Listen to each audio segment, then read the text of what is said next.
I'm here this morning to share with you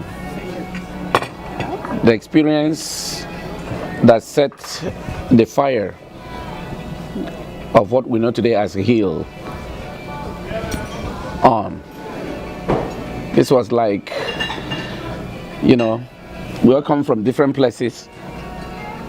I was 11 and a half years old when I was actually given away to another family because of the poverty situation that my family was facing. Dr. Greg was sharing a little experience of his work in Nigeria, and I was reminded immediately of my father's condition for years because of the accident he had. And with that experience came pain, came losses, because we could not go to school, myself as well as my other siblings. And so the only thing that could be done was to give us to other families who have or who need people to work for them, no matter child labor or whatever you will call it today. But it was like you go to another family, you stay there, you serve them, and then they afford you what to eat, and that's all. But they give some money to your family to help them to sustain the rest of the family members. That was done, and that was 1983. And so I was in this family with a hopeless situation in my hands, and that is pain that I can no more go to school. And I had a dream. As a young man, I wanted to be a young boy, go to church every morning, every Sunday with my parents. I see the priest celebrate mass. I come home, I will carry water and carry a cup and act as if I'm celebrating mass. So I've always wanted as a child to be a priest. But with this, sudden stop of education came sudden end of that hope. It was like the little light was quenched. So I was in this family with that pain. And I saw the children of my master, the person I was serving, crying at certain period because I asked them. So I found out the reason they were crying was because they couldn't solve their mathematical assignments in the school. So I collected their textbook at leisure, at my time. I studied the textbook, and eventually I was able to teach those children those mathematics problems. And so I was promised that I would go to school by my master.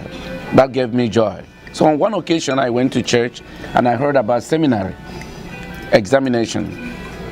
Because in our country you go through minor seminary, which is like secondary school, before you will go to senior seminary after your WAEC. So I went to take the form for this exam and I took it. I passed. I did well. But I could not go because no one was to pay for me. My master couldn't, and my parents, of course, could not afford, because that's why I'm in that part of the country. So eventually, a fellow Christian, a priest,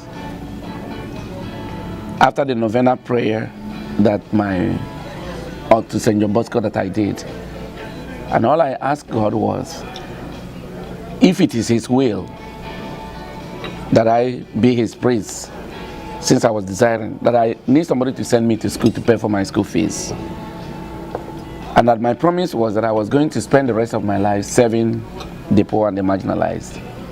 So that happened. After 9 days prayers, I got an offer and I went to school. I went to minor seminary, I went to senior seminary, I finished my theology. Eventually I came to this country, came to North America. And 1997, God confronted me.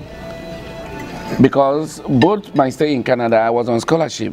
I used to be given what they call scholarship, international students allowance. I was paid $700 a month I never used it. I banked it. I published a book in my country in 1994 after my first degree because I was involved in charismatic ministry for the charismatic. That book sold heavily in my country and also in Canada, the copies that I brought. I never used the money.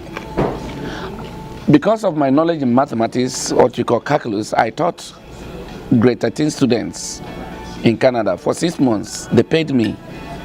I never used the money, I banked it.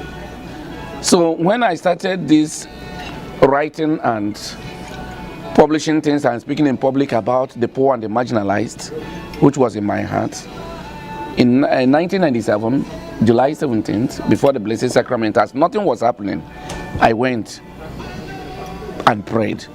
So it was not a prayer, it was more like a complaint to God. And God threw back the question to me and reminded me that I didn't, the $700 I was paid every month by the University of Toronto, that I banked it. What am I doing with it?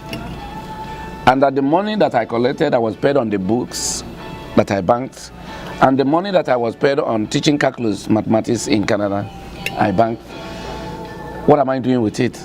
So I realized that before I started complaining or going to ask people for support in that desperate or precarious situation of those orphans and widows and marginalized people, that myself have my own money that I banked and kept, that I should do something with what I have first.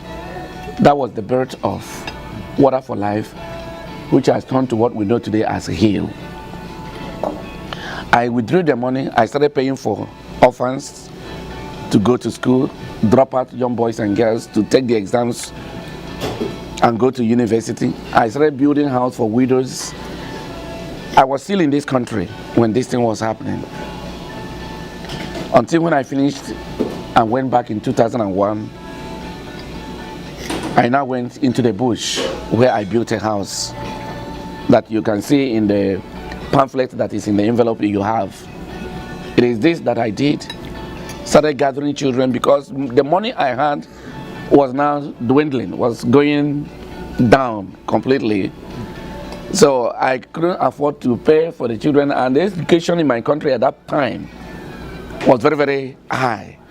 So I could not, I mean, if there were 10 children I could do, but when they became 20, become 30, become 40, 50 and 60, it was now too much for me. So I started to homeschool the children. That was the birth of the orphanage home school as it is called today. My school was good. Young people started joining me. That is, young people that are educated started joining, supplying, volunteering. That's the birth of the Messengers of Justice, or Compassionate Companion of the Poor Sisters, who now become Reverend Sisters and Reverend Brothers, taking vows of poverty, chastity, and obedience, like myself. We lived together and practiced this life. We farmed. We reared poultry, piggery, just to get what to eat as a community, as a family, with these children. But the education we were offering was standard, but there was the building was like attached houses. You are in the Just, you should know the Just type of building, with the rush and bamboos and, strong wood anyway, to cover it. When the rain is falling, it will all blow everybody. The wind will all carry every bush away, that kind of thing. So when the government came for approval, they disapproved us and threatened to close the place down because it was not conducive for children and for learning. It was then I called Nick, as he told you people. And that's how I came here. I mean, I have been calling him before for little support, but this time was like we are going to be extincted. So what do we do? If we don't build the school, by the following year, the government will close the place down. So what do we do? So I came and I shared with him. By the grace of God, we were able since that day to build a standard model structure for a school environment, kindergarten for the children to learn. And we've been able to stuff these children with a comfortable place, and the government now approved the homeschool. And we've been doing this. There's a problem of mobility, transportation, because like I said, we're right in the bush. And it's amazing that I saw Dr. Greg here today. I don't know why I saw him, but he's been in Nigeria for over 9 years, and he came to my state, he told me. And the description he said, he was imagining that he doesn't know whether there is any place in the world or in the country that has bad road as my state. So that gives you an idea of the kind of road I pass in to go to the bush where I have the homeschool with these children.